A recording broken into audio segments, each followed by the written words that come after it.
City mayor pretends to be homeless to check how officials work. They told him everything was good.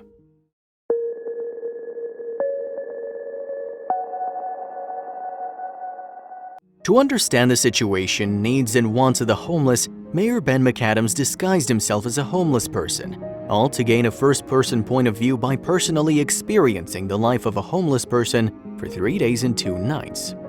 The 3 days and 2 nights that he spent disguised as a homeless person were a chilling experience. He was shocked and understood that homeless people too lived in a world of their own. By the end of the undercover mission, he understood how and what type of help these homeless people need. He stated, "I didn't do this for show or publicity purposes, but it's for the purpose of conducting field trips and understanding the life of street people." The first day he went for his undercover mission, he knew it would be unpleasant. He successfully mingled among the homeless people and made some new friends in a very low-key outfit, jeans and a hooded black sweatshirt. Out of goodwill, his new friends gave him 2 pieces of advice. Rule number 1, don't take your shoes off. He said that you'd have your shoes stolen if you took them off when you go to sleep. Rule number 2, don't go to the toilet during the night. His friend didn't elaborate much about this rule, but Ben assumed it might have something to do with sexual violence. He memorized the 2 rules, and for his first night, Ben slept on the streets as he was curious on why some homeless people chose to sleep on the cold pavement rather than going to a shelter. Ben described the situation as, "Sleeping the streets made me vulnerable. I absolutely didn't feel safe at all." Ben described his experience as a very chaotic environment. Fights broke out frequently and he only had 4 hours of sleep. Some folks said that it was better to sleep on the sidewalk than sleeping in the shelter. The first night passed by and Ben noticed there were a lot of homeless people sleeping on the sidewalks. He was very surprised as there were government shelters around, so why did everyone choose to sleep there?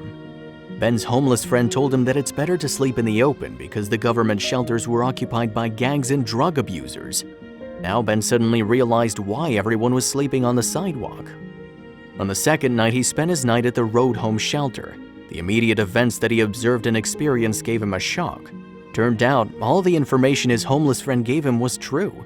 Ironically, it was during his brief stay at the shelter that he saw many people trading and abusing drugs. For the whole night, the smell of drugs filled the entire room he slept in. Other than drug abuse, fights frequently broke out as well. Once a homeless person got pulled out of bed and had his head banged into the concrete floor, judging by the loud thump he heard. Ben decided to help these poor homeless people. His 3 days of experience staying as a homeless person amongst the homeless led him to understand that those people had their own sets of troubles. Where to sleep, where to look for food, and how to spend a day.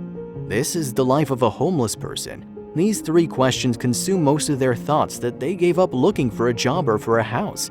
They had their whole day occupied in trying to meet these ends. By the end of the day, they wouldn't have the energy left to look for work or a home to live in.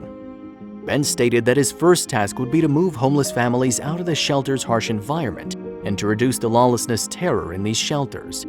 Ben also decided to build 3 more new shelters and relocate local liquor stores away from the shelter's area, build a courtyard for the homeless to keep them off drug traders, and other long-term reforms. Ben hopes his new shelter would give these homeless people a feeling of having a place to call home. "I know that my 3 days and 2 nights is nothing. It was a helpful insight," Ben said. "But I knew that if something happened, I have health insurance, I have a family, I have a home. My backstop was a phone call away." Even though the mayor's undercover mission to understand the homeless and helpless better was indeed an unusual and shocking effort for a mayor, Ben's effort was actually imperative for him to think about efficient solutions to social problems. He believed that he had to be in their shoes, albeit for a brief period, to find out the truth of their lives. However, ironically, not many leaders are willing to do the same and only prefer to observe and hear from the comfort of their air-conditioned office. With such a good and reliable mayor, we believe that Salt Lake City will become a better place to live in.